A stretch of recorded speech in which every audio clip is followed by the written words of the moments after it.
Hey guys, Coach Castle here, finishing setting up. This is going to be a free demo and lecture of how to work out with nothing. And if you haven't already, come over here to McKell Park in Wilton Mannors. We are teaching the lateral pull, 30-30 in. The lat, of course, originates on the base of the spine and then connects on the upper part of your arm.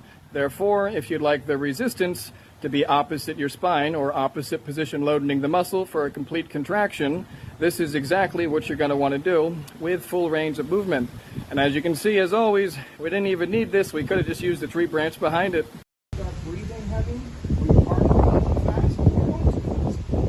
Now, this is because when you're performing very low intensity exercise for an extended period of time, your body prioritizes fat loss. Anything that is not low intensity, your body uses glucose. It's not burning fat. So the greater physical demand, jogging, running, exercising, any of that stuff, that targets glucose. So that's your body burning the glucose in its muscle. It's not fat stores. So in order to target and mobilize fat, you need to perform very low intensity exercise. I'm talking walking. Now here's what I recommend everybody do, for multiple reasons, is just walk every day. You're home, or from a tree branch, or from pull bar, anything. It doesn't matter what muscle on your body it is. You can train it perfectly, better than any trainer, unless they're me or they understand biomechanics, better than any gym piece of equipment, because the gym machines are not actually built correctly to target perfect resistance curves. That's why I say you don't need money, you don't need gyms, you don't need any of that crap. You just need the right information. This is the right information. That's all you need. Not the whole setup, just the cables, the sand. You get the idea. It's not going to break the bank. $30.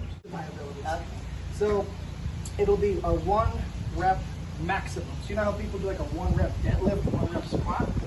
Those are bad exercises, by the way. You're going to want to do a 1 rep bicep curl. So you select your weight, you can do perfectly exactly 1 time. That's it. You then lift it up. Right about here, I'll give myself a little bit of help because it's really hard.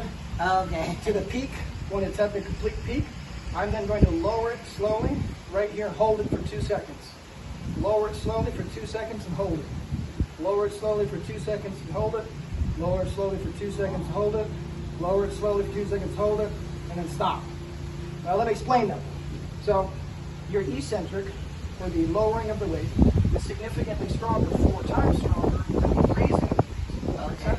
So just by going up rapidly and then down slowly for 4 seconds, you're going to get an amazing workout. Far better than you would simply by doing this.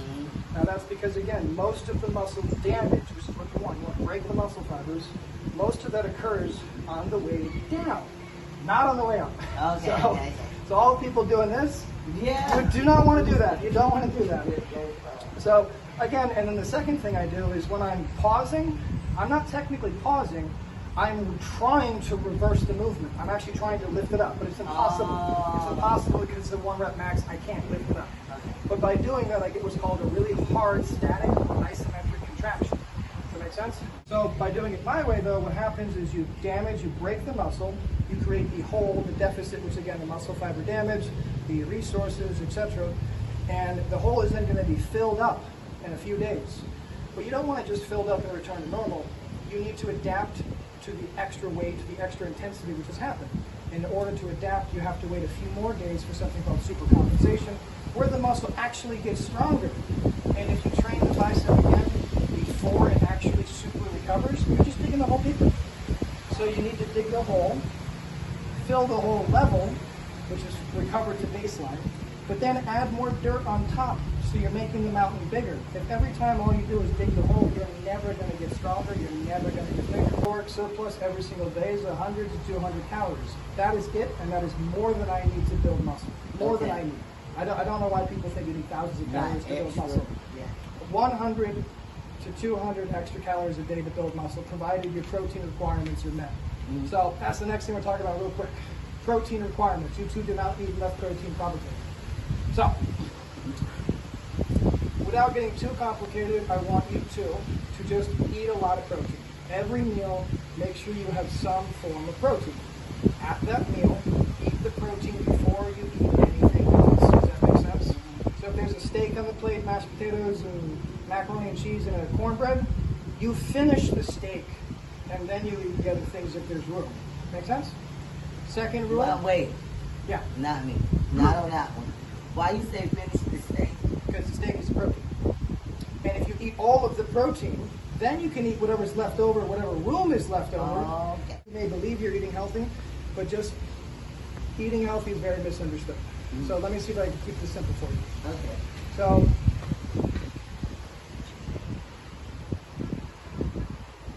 have you ever heard of if it fits my macros? That'd probably be the easiest way to explain it to you.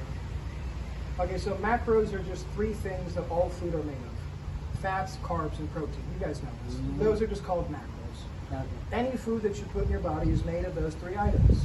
Fat, in terms of calories, 1 gram of fat equals 9 calories. Carbohydrates and protein, 1 gram of each of those is 4 calories. So fat is by far the highest caloric-wise,